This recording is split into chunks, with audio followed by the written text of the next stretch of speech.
class, this is Professor Gleich. I am going to go over the objectives and assignments for week 2. The objectives this week, number 1 is identify and understand Erik Erikson's 8 stages of life. Number 2 is identify the major challenges and gratifications of young adulthood.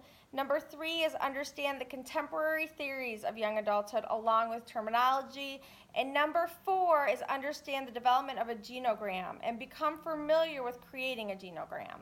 So those are our 4 learning objectives this week.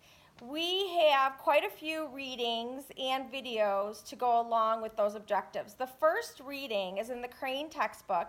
It's about Erik Erikson's stages, the 8 stages of life, and that's from page 281 to 304. There's a video that goes along with this that's called The 8 Stages of Development by Erik Erikson.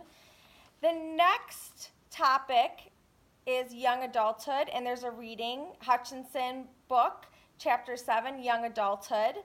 And then the last topic is genograms, ecomaps, and culturograms. So there is a reading, it's an article, The Use of Socially Constructed Venograms in Clinical Practice.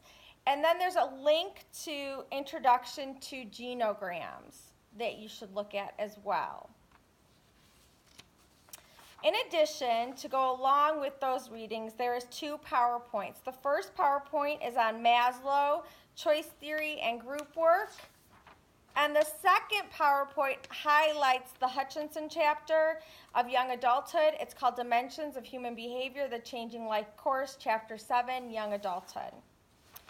This week's assignment is the discussion forum, and there are 4 possible questions. So you will answer 2 of those questions for 2 points each, for a total of 4 points, and then you will respond to a classmate's post on one of the 4 questions for an additional point for a total of 5 points this week.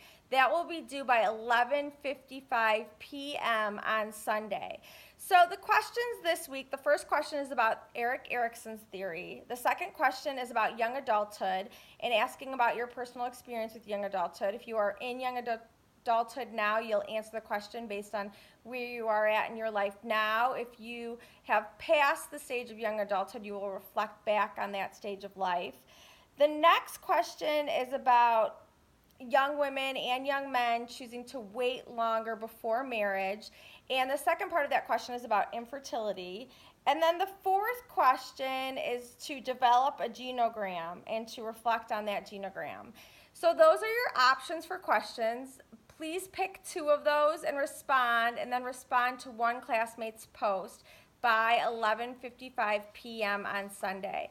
If you have any additional questions or need more in-depth explanation, please feel free to contact me by email at lgleich, which is Gleich, at aurora.edu, on my cell phone at area code 847-833-2907. We can meet in an Adobe Connect chat room if you'd like to meet face-to-face, or we can meet on FaceTime. So I hope this helps, and if you have any questions, please feel free to contact me. Thank you so much. Bye.